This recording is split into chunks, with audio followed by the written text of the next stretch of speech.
आज मॅडमच्या हॉस्पिटलला 10 वर्ष पूर्ण झाली. मातृत्वाची खरंच ती खूपच छान गोष्ट आहे आणि ती अजून पुढे अशीच चालू राहणार.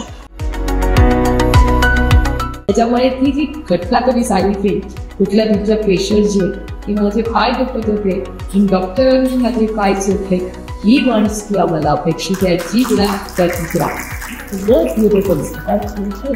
आणि ज्या पद्धतीने तिथे या डेस्टिनेशन मध्ये आल्यानंतर it's a destination not a zone of, it's a love, care and compassion. ते नाव बदला करू शकतो.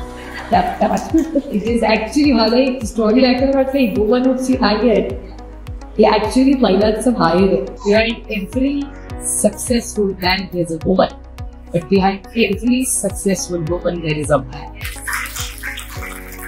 त्याच्यामुळे त्या हे सगळं करत असताना आपण त्यांनी किती त्याग केला ह्याची पण नोंद आपण घेतली पाहिजे.